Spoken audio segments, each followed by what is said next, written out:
The top business stories live from the Sky newsroom. The Prime Minister backs down in the face of a rebellion within his own party over planned welfare cuts. So what does it mean for the government's economic credibility? Comcast sells Sky Deutschland to media conglomerate RTL Group for €150 million. Plus, why TikTok's viral business guru Simon Squib is launching an AI clone of himself and is bullish about the impact of AI on the jobs market.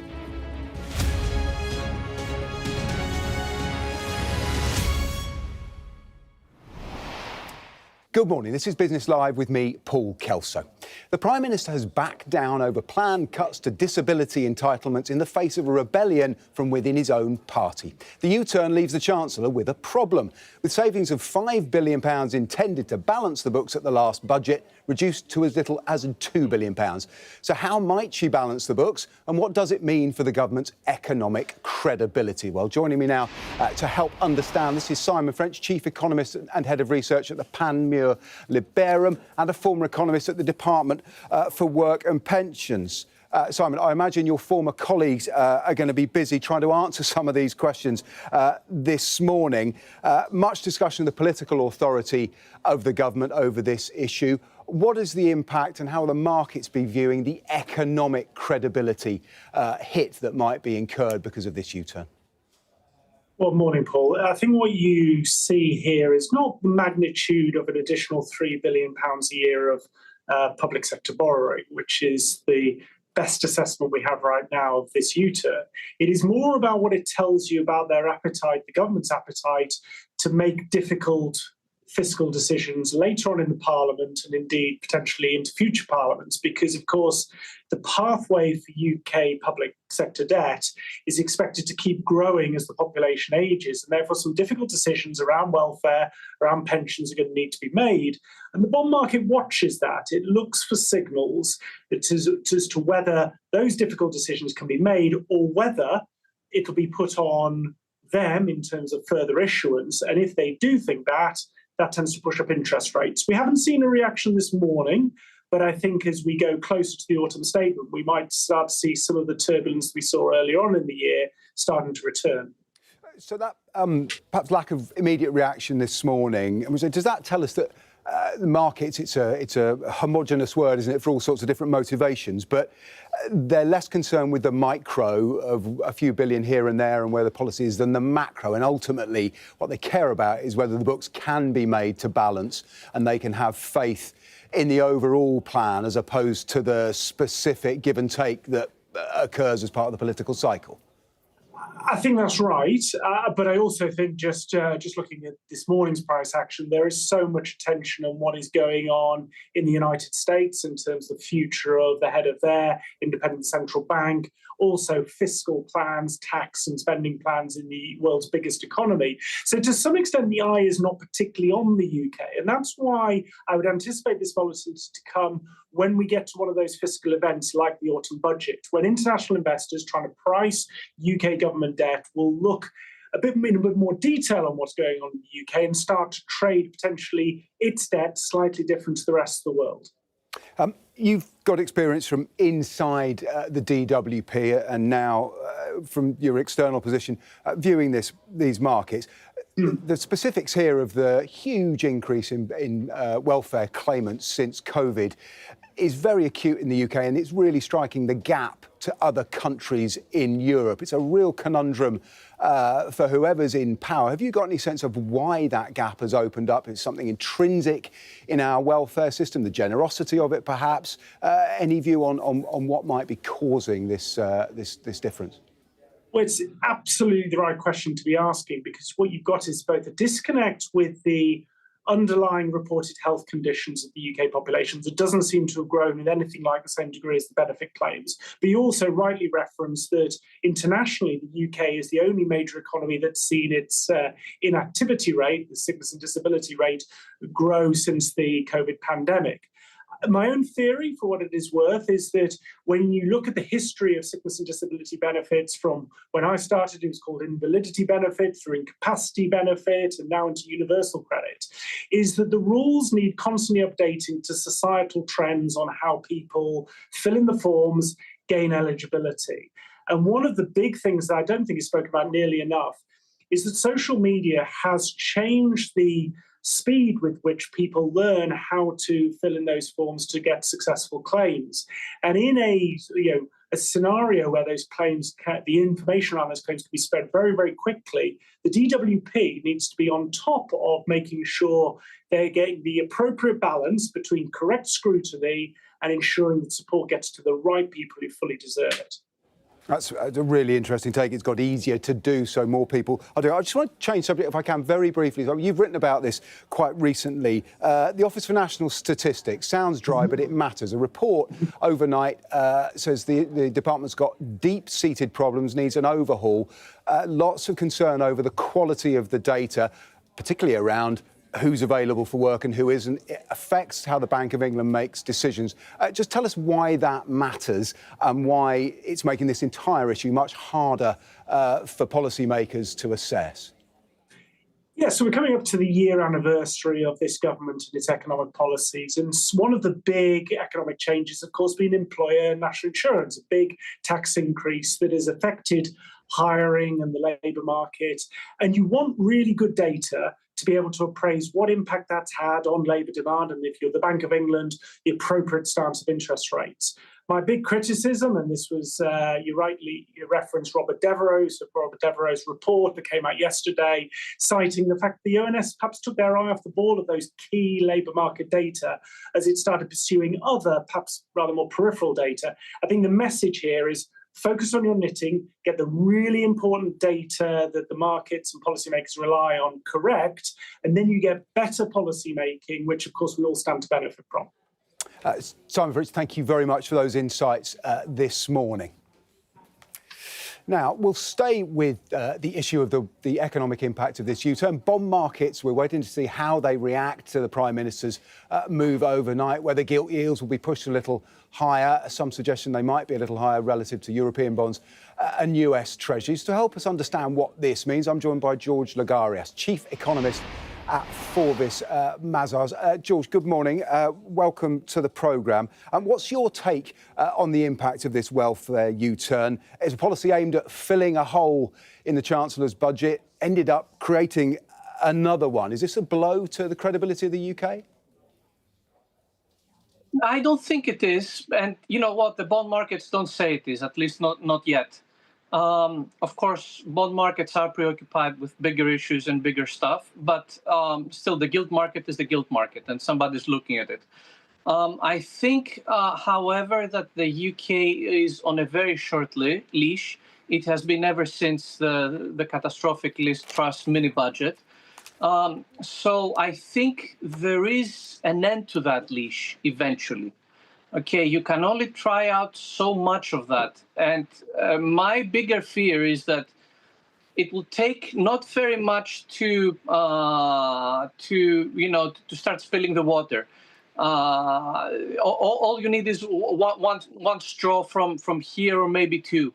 The bond markets right now are extremely fragile and volatile. Okay, so the Chancellor needs to tread very carefully going forward. You can only challenge the bond markets for so long. So it sounds to me like you think the government is right to be concerned about the impact of these changes, probably right to be pursuing cuts to its spending to try and reassure the markets. What are the factors that investors are taking into account when they look at the UK relative to other countries? Can it seem a little hard to penetrate for the layman as to how these decisions are made, given the impact that the markets have on the government's ability to execute its policies?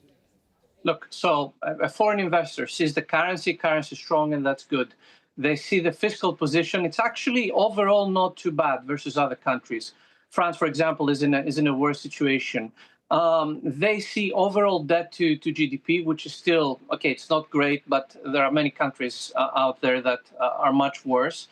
And they also see the issuance of bonds. Okay, they see if, for example, and that's also a part of the news flow today, that the UK might stop quantitative tightening or might reduce quantitative tightening. So they see the abundance of bond. It's all an issue of demand and supply anyway. So if there are fewer bonds in the markets, it means more volatility. If there are more bonds in the market, that might be good and might reduce tensions and volatility. Yeah, you mentioned quantitative tightening, perhaps the only subject more impenetrable to the layman than quantitative easing, but it does all matter. Stability was one thing that it did seem. Sir Keir Starmer's election a year ago, Labour's election, offered the UK against other countries, at least had a big mandate and a 4-year mandate. Has that stability picture been knocked at all, do you think, in the last, not just the last 24 hours, but over the last month or two? Okay, so I don't think Sir Keir Starmer has a problem with projecting himself as a stable prime minister, especially given the state of global leadership. I think he is projecting strength, he is projecting stability, and actually that counts probably as a plus for foreign investors. Finally, if I can, you're in Athens, Greece had a debt crisis, and now economically something of a poster child for turnaround of that position. I spoke to the finance minister a year ago at the IMF in Washington, and he told me that absolutely central to the recovery of Greece's economic picture was a welfare squeeze and very hard-nosed approach to state spending. Is there a lesson from Athens for London? No. God, no, I hope there isn't one. Athens faced a very, very tough fiscal reform it lost nearly a third of its GDP. Only the United States during the great crisis of the 30s had that. And that is something that I don't think any developed market can afford to go through without deep social problems. George Lagaris, thank you for your directness as well as your insights this morning. Some other stories now. Sky Group has sold Sky Deutschland to multinational media conglomerate RTL Group for an initial 150 million euros. Sky Deutschland serves Germany, Austria and Switzerland with programming that includes live sports, TV series, films and children's content. The acquisition is the largest transaction for the RTL Group since its inception 25 years ago. UK car exports to the United States fell by more than half in May, according to industry figures. The Society for Motor Manufacturers and Traders points out that UK-made cars headed for America fell by 55% during May, following a decline of just under 3% the previous month. 25% US tariffs imposed on imports have been credited with the slowdown after President Trump's Liberation Day trade war escalation. Those tariffs, of course, have now been withdrawn. The car industry will be hoping that sales recover as a consequence. And Nike has reported an 86% drop in quarterly profits as it grapples with a sharp decline in sales, a costly corporate revamp, and perhaps most interestingly, a £1 billion hit to its bottom line from US tariffs. The sportswear giant posted a net profit of $211 million in its fiscal fourth quarter, down from £1.5 billion a year earlier, the lowest since 2022. Chief Financial Officer Matthew Friend said the firm will be implementing surgical price increases in the US to offset the tariffs. UK businesses are cutting hiring, working hours and pay following Labour's increase in national insurance contributions. That's according to the Governor of the Bank of England. Andrew Bailey said in a speech that there was increased evidence that the tax-raising measures announced by Chancellor Rachel Reeves last October is hitting employment and has led to a significant decline in wage growth. And if you scan the QR code on your screen now, you can read some more on those stories and plenty of others on our excellent Money blog.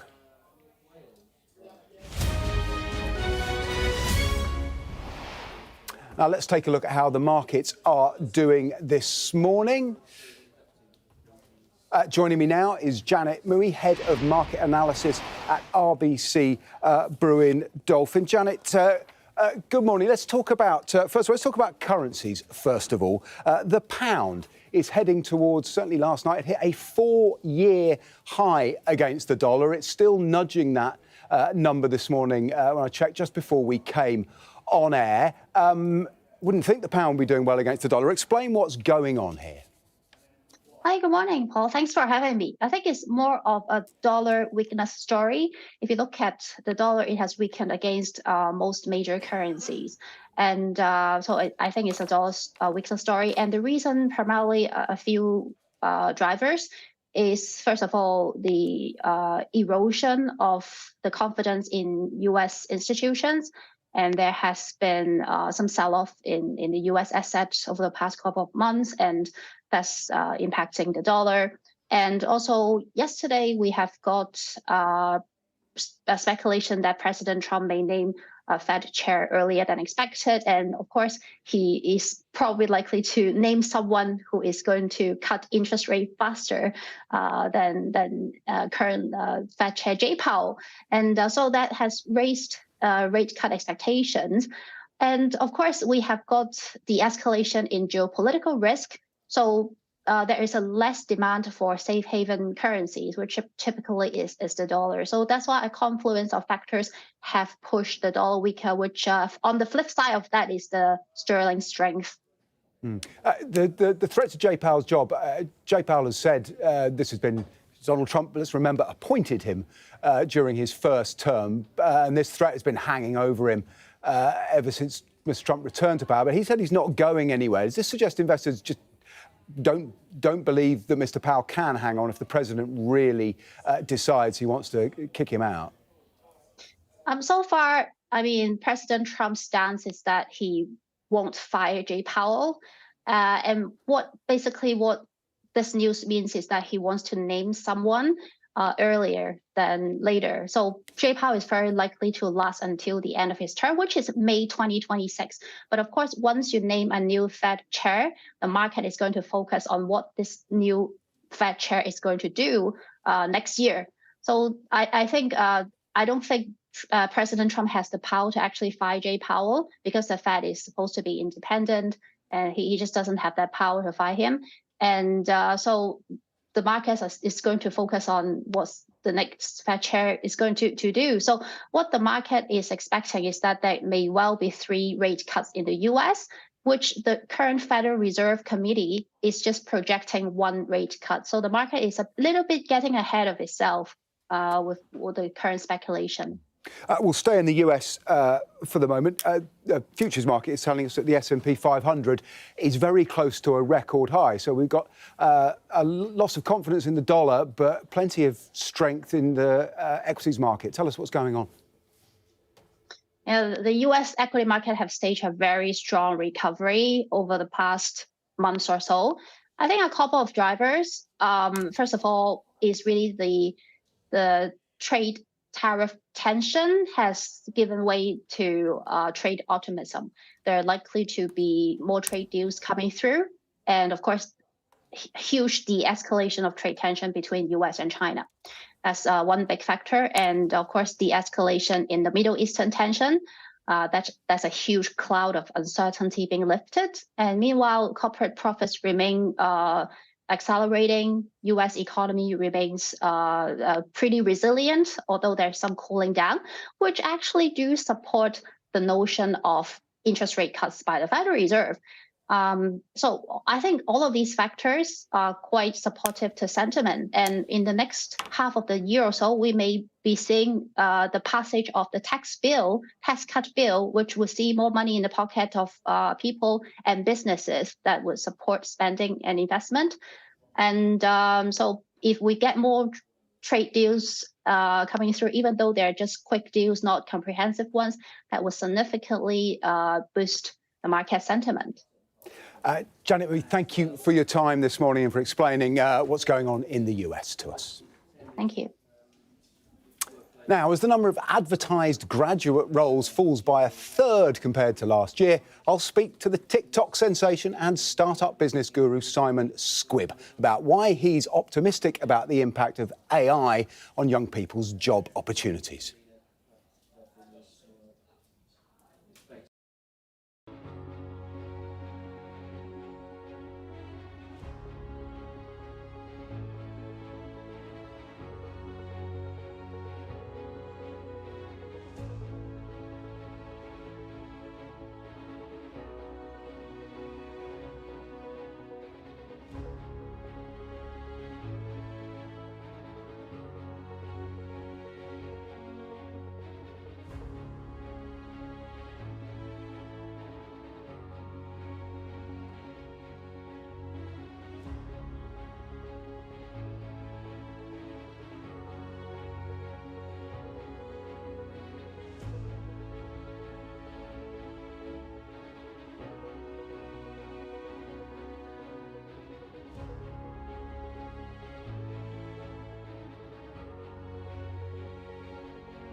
Turkey is burying its dead. Whole families died in this collapse. Generations wiped out. I'm Siobhan Robbins, Sky's Europe correspondent based here in Berlin. This is just a small sample of the deadly arsenal taken off the streets. Anyone could say, I'll do that, and then have to go and shoot someone. Yes. Sky News, get the full story first.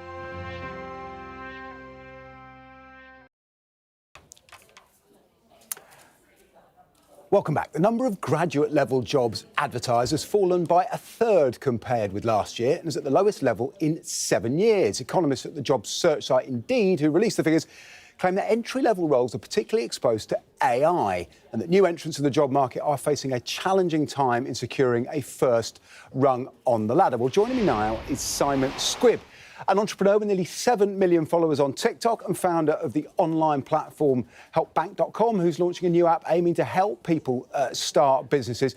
Simon, I'm guessing your enormous online following isn't because of your dancing, but because of your expertise. Give us a sense of what you do, what you offer, and what that audience is coming to hear from you. Well, I left school at 15 years old, and I had no choice but to start a business because I couldn't get a job. And so fast forward to today, I've been lucky enough to have a very successful business that I sold. And 5 years ago, I decided I'm going to go and give people the knowledge that I've gained building 19 companies. I've invested in 80 startups. I want people to know they've got more options than just get a job. And I didn't know that when I left school at 15. I didn't know you could create something in your head and make it real. And I want to give that knowledge to people for free. Launching an app that offers, as I understand it, an AI version of you. You've got a huge audience built on your experience and your expertise. Why trust that to AI? Well, first of all, I believe people out there right now are desperate for knowledge-based AI knowledge that's coming from the source. Who's actually providing the knowledge on AI? People don't know. So I think people want to know where that knowledge is coming from. So I'm basing it on myself. I've spent the last 5 years making content, and I've just put all that knowledge, all that information I've learned building all those businesses into that AI. And so now people can go and get me for free and learn from me. Now, I trust it because it's got my knowledge in it. And so I always tell people, only take advice from people whose life you want. So if you like my life, if you like to learn business and be in control of your own destiny, then you can trust the AI. If you want to work for someone else, don't go download that app. The AI it almost suggests that's a kind of cloning what you know. And I'm not questioning for a moment your expertise. Is it going to be additive? Is the AI going to develop from what you've taught it? Do you think it might offer better advice, dare I say it, in future? Well, so far, I have to say, and I've got my own son ringing me to ask advice, and that AI is already surpassing me. And I think this is what people need to realize. This technology is there to help us. It can be better than us in many respects. I think it's missing empathy. Of course, there's always elements of nuance around new technology, but I have thousands of DMs every single day from people that can't find a job, that are desperate to be out of the job they hate and do what they love. And this is a way of me scaling up that help. So I had no choice but to do it because I can't personally get back to everybody. I don't have enough hours in the day to help everybody, but AI does, and it already is. In 24 hours, we've helped thousands of people already. We know quite well ventilated the concerns about what AI might do, particularly to the graduate job market, all those analysis and research roles in the professions that could disappear at a stroke. Why are you optimistic that it won't kill jobs, it'll make them? Well, I think it's definitely going to kill jobs. So I'm not optimistic about that. I can't believe in this day and age in the school system we're not already teaching people how to create their own job. And so what I want to do is inspire people to create their own job. And by default, that will create new jobs. And one of the reasons I built this app was also so people could go and learn how to use AI by interacting with me on that AI. You need to learn this technology. I've been saying it for years. This is nothing new. This technology will only disrupt you if you don't embrace it. If you didn't embrace the internet in my era, your business got disrupted. It's exactly the same again. History is repeating itself. People need to lean into this technology. Simon, I'm going to have to stop you there. Appreciate it if they will look at you in Koh Samui and think they'll want your life even more. That's it from me for the moment. I'll be back at 4:30. See you then.